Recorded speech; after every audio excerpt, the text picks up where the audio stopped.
Are you looking to manifest love? Well, today is your lucky day. Today I am sharing with you the 3 things that you need to heal in order to start manifesting the love of your life. So if you want to find out what those things are, then be sure to keep watching. What's up, my friend? Welcome back to my channel. My name is Jen. I am a spiritual life and business coach, and this is my YouTube channel. I am so excited to have you here with me today. This is where I bring you one brand new training each and every week, all about the art of up-leveling your life. And the way I like to teach things is by how to use your mind so that you can expand your consciousness, or in other words, how to use your mindset to manifest the results that you were born to live. So if this is your first time here on the channel, I'd love to welcome you aboard, and I'd love to invite you to go ahead and hit that subscribe button and go ahead and hit the bell notification button just to make sure that you're never going to miss a thing. So as I said at the top of the video, today we are talking about the 3 things you need to heal in order to manifest love.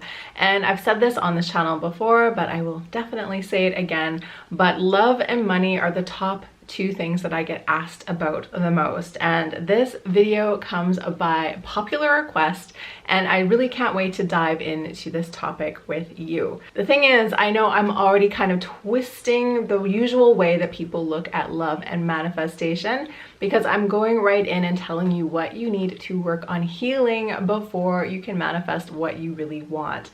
So the thing that usually happens in the manifestation world, especially in the world of love manifestation, is that people tend to see one thing, think that's what they want, and go after that one person, for example.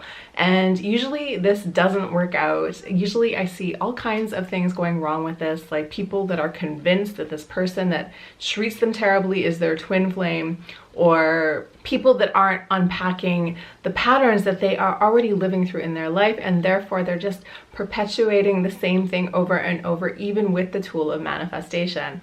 So it is really important for you to understand that just because you are manifesting something doesn't necessarily mean that it is the right thing for you. So what I'm really talking about in this video today is not only manifesting love, but working on manifesting love from a healed perspective, which is the only time that we can really call in the love that we are craving.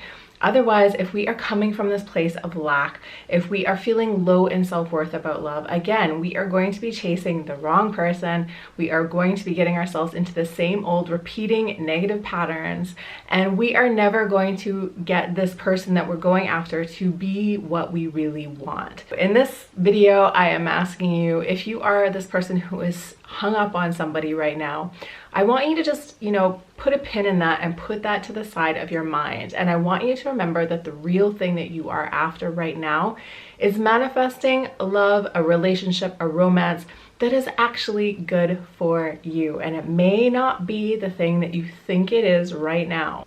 But again, this is more about us actually calling in what we want, rather than trying to make the universe make this one person love us the way we want them to love us. It is much easier for you to do this work and to attract the right person to you than it is to try to make this person who is not the right person suddenly turn into the right person, if that makes sense. I know that that's not what a lot of people want to hear. A lot of people come onto this channel and want me to tell them that yes, this person that you have a crush on right now is the absolute one for you, but I cannot say that, and I'm not going to say that.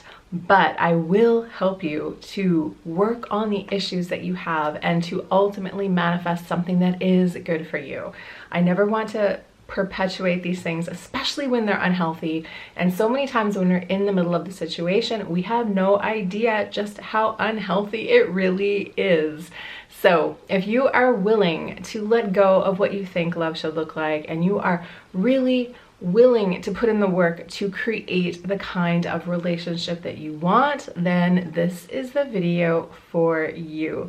And I sincerely hope that this helps you to get out of that old way of being, that feeling of desperation, that feeling of clinginess, that feeling of having to chase somebody down and make them do something, and help you to get on the other side of that, where you realize that there is somebody out there for you.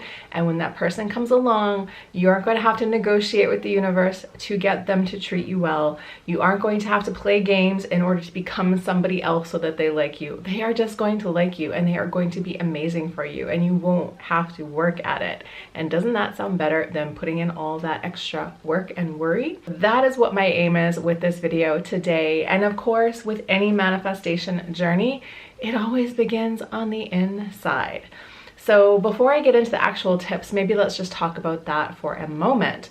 So again, when I'm turning this whole manifestation thing around on its head in this video and I'm telling you what to heal, the thing is right now, probably a lot of you, if you are struggling in the area of love and romance, there probably is something to heal, because if there wasn't something to heal, you probably would have that person that you want in your life already.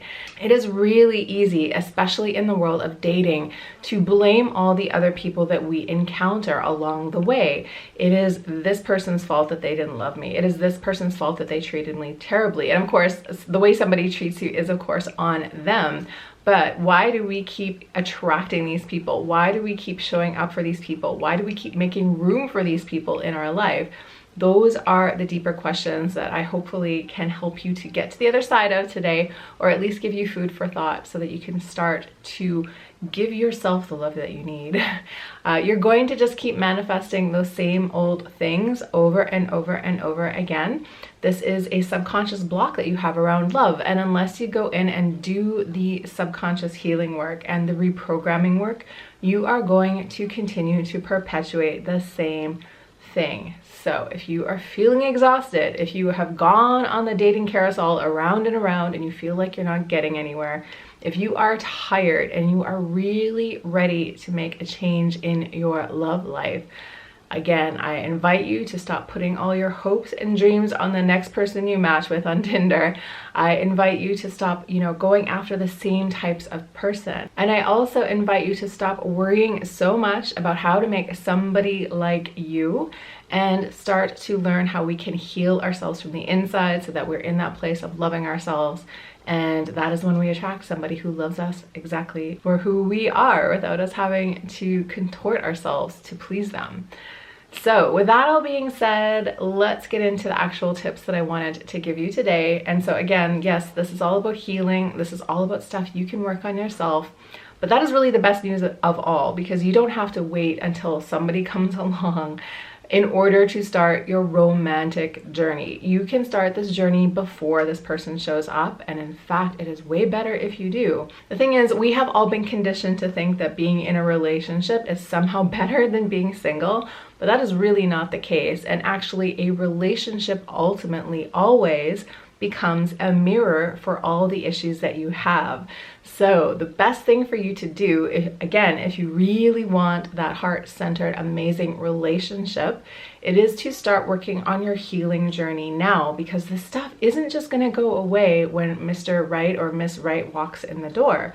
This stuff will come back again and again and again. This way, if we start to do this work now, this healing work now, we are going to have way fewer bumps in the road once we get there. It's not going to be perfect. It is never going to be perfect. We are always going to have something coming up with this person. That is just the way that life works, but it is going to be so much easier for you to get through that. Okay, so with that very long introduction being said, let's get into the actual tips that I'm here to give you today. And so the very first tip that I want to give you straight off the bat is learning how to heal your childhood trauma. So if you're new to this channel, you probably haven't heard about my definition of trauma before. So let me just stop you and reassure you that this isn't the kind of trauma necessarily that you are thinking about when I say childhood trauma, probably. I believe we all have a source of trauma as a child, and I differentiate this by calling it small t trauma. And basically what I mean by that is that there was a moment in our childhood where our needs were not met by our parents, where we somehow felt abandoned or rejected, or had some sort of situation where we just didn't feel like we were enough to be worthy of love.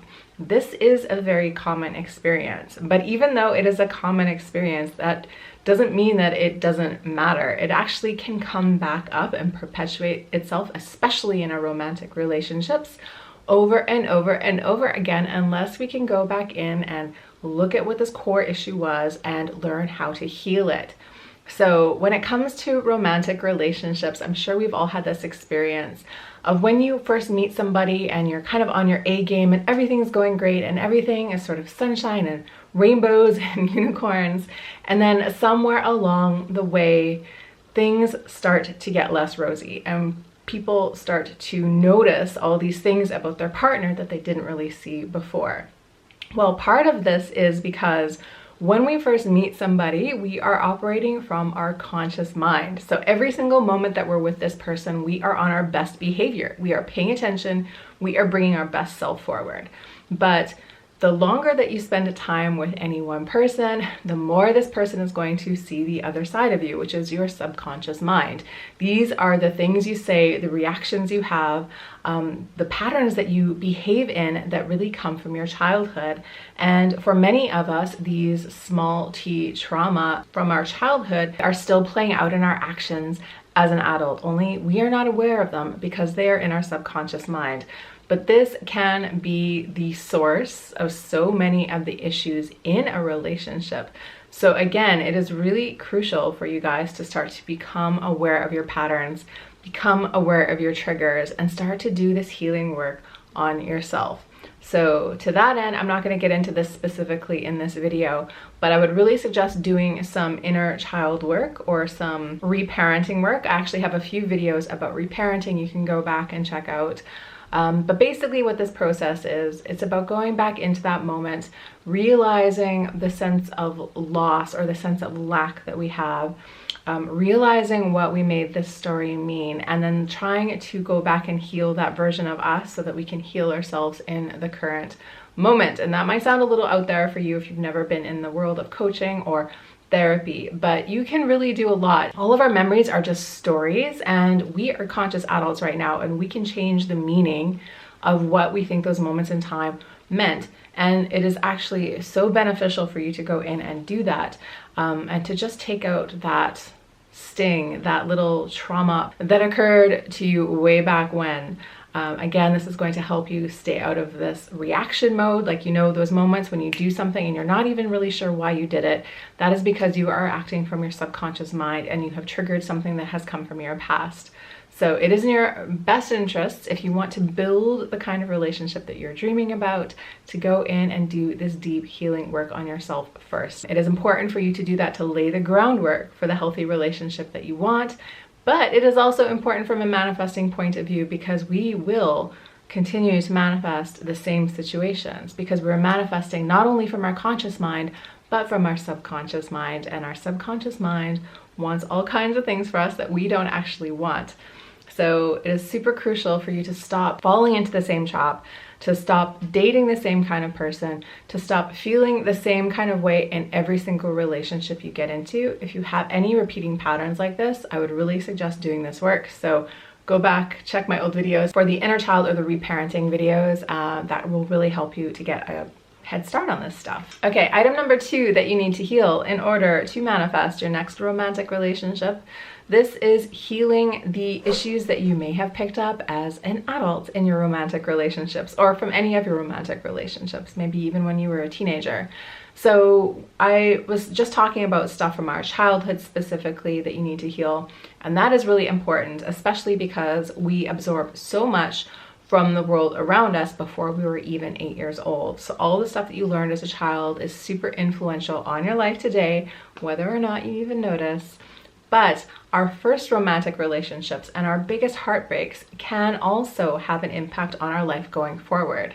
So if you experience a big, messy breakup at some point in time, like heartbreak, that feeling of having your life smashed apart, like that kind of trauma gets wired in, and that can create a reaction that moves forward with you, even if you consciously try to create a new situation.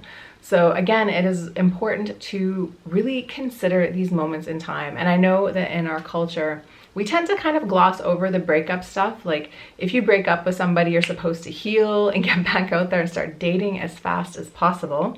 And the way I've explained this before in other videos, it's kind of like we expect people like that have broken a leg or something to just get back out there and start doing some work, climbing a tree or something, even before their arm has fully healed. So if you have a pattern of doing this over and over and over again, perhaps you have never really healed these issues, and perhaps you have gone from relationship to relationship to relationship with the same broken arm. So if you're really ready to call in that amazing romance, and you are really ready to break the old patterns and to move forward in a healthy way, it is super crucial that you start to look at what you have been doing in your romantic patterns. And this again will call on you to recognize what is in your control. Again, it is so easy for us to point the finger at all of our exes and say, you know, it's all their fault, they were all the bad person always, etc. And of course, there are probably things that maybe people did to you that were 100% their fault and should not be a reflection upon you. But the question really becomes, why are you with this kind of person, and what are the similarities here? What are the patterns, and why does this keep happening to you? You are an active participant in your life, and we cannot be the hero going forward without being the hero in all parts of our life. And that means we need to take ownership for all parts of our life. We need to drop that victim story of this always happens to me, I just keep attracting these people that treat me poorly, and figure out what is actually going on. Again, anytime you are hitting a repeating pattern, anytime, say for example, you keep meeting the same person, you keep getting excited about them, and then the relationship ends in the same kind of way, you know that you are in a cycle that needs to be healed. So the first place to look, again, is your childhood stuff, but the second place to look is in your adult relationships. And sometimes that can lead you back to your childhood stuff if you didn't notice what was happening there the first time. But again, the point is, if you do not do this healing work, if you aren't brave enough to ask these questions, you will keep manifesting this because it is still in your subconscious mind. So again, this work can require some personal bravery. It can require you to look at the uglier parts of yourself that you really don't want to face. But again, if you are sick and tired of being on this endless spin cycle and feeling heartbroken all the time, then I really challenge you to take this with you. Okay, the third thing that you need to work on healing in order to manifest your next big love, and this is working on healing your sense of low self-worth, or desperation, or neediness. And I'm gonna kind of lump all of these things together, even though they're all a little bit different. But we all know what this looks like, and some of us know exactly what it feels like. But this can come up in so many different ways. So I would classify this, would especially apply to people that, you know, if you have a crush on somebody and you are absolutely convinced that this person is the one for you, and you're spending all your time thinking about this person, and this person either is not actually interested in you or doesn't know you exist, it's kind of like you're putting all of your energy in a basket and getting zero return back on it. And you really want this person to turn into your right person, but you actually don't really know what they're like. You don't really know anything about them, and you're actually just projecting a bunch of stuff on them. I've been there, you guys, so don't worry. I'm not calling you out. It is really tempting, especially in this kind of crush scenario, to project so much stuff onto somebody and to think that this one person has this key that you really want to have, and that is never the case. So before I continue, maybe let me just stop and say something that is super controversial in the spiritual manifestation community. But there's a big idea out there all about this concept of twin flames, and this whole idea that there is one perfect other half to your soul out there in the world. And I actually do not believe in twin flames at all.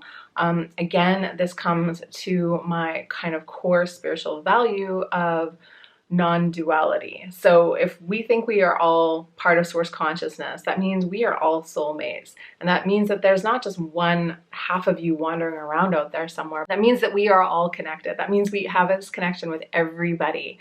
And I find the concept of twin flames can be just really toxic in the real world. It's not that I have anything against that specifically, but the most of the time when I see people talking about twin flames, they're talking about somebody who's doing something terrible to them. They're talking about staying in horrible relationships.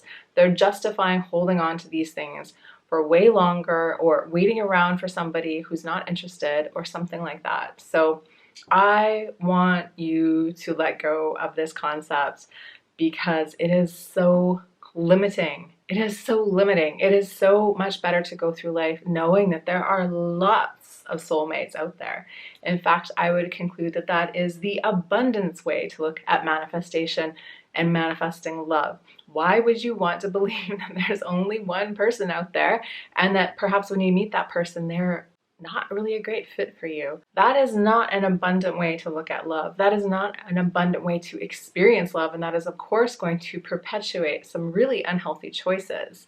So if your love situation is leading you down a situation like this that is actually super toxic, please do not try to use spirituality as a cop-out for you to stay in this situation. It is time to move on. It is time to actually go out there and experience what you really want.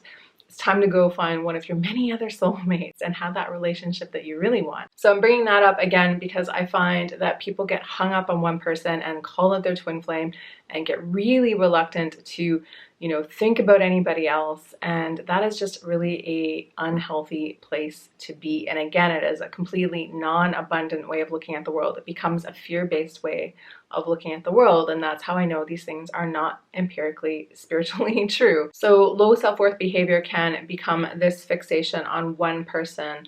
It can also be a bunch of other things, like holding on to situations that are not good for you for way too long. Also been there.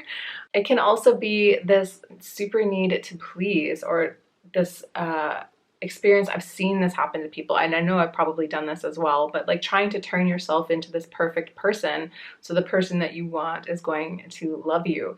And what that really is saying is that you don't think that you are worthy of love the way you are, and then you end up, even if this works out, you end up getting into this relationship where you're constantly having to be somebody who you're not, and that is exhausting, and that also ends up suffocating you from the very thing that you want. In the end, we all want to be really seen. We want to be really heard, and that should be part of the actual authentic love experience. So if you are pretending to be somebody else, you are also cutting yourself off from experiencing that level of love, which is the thing that you're actually after. So we do tend to shoot ourselves in the foot around this stuff all the time. So self-worth is a huge topic, of course, but I just want to really, really address this, because if you are falling into this neediness pattern of really needing someone to validate you, of really having to try hard to get someone's attention, of really only thinking about one person and putting all your eggs in one basket, so to speak, then you are really not coming to this equation from a healthy perspective. Again, you are an inherently worthy person, and there is somebody out there that is going to love you just the way you are. You are not going to have to contort yourself. You are not going to have to make a bargain with the universe to get them to pay attention to you.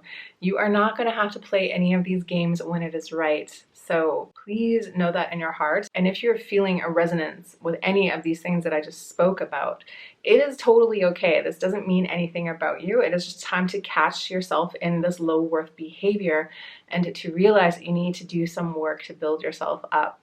There is that saying in the world of manifestation that you can't call in love until you love yourself, and that isn't actually true. You can call in a relationship when you don't love yourself, but I'm going to argue that that relationship is not going to be the best one for you, because you're going to end up settling for something or turning yourself into somebody you can't really be, or something like that. So yes, of course you can attract and love even when you're feeling terrible, but it might not be the kind of love that you are dreaming about. And what I'm talking about in this video is calling in that amazing relationship, not calling in a relationship where you have to jump through hoops, where you're constantly feeling like you're on the hook, when you're constantly feeling like you have to be somebody else or you have to do something in order to become loved. So real, genuine love can happen for you.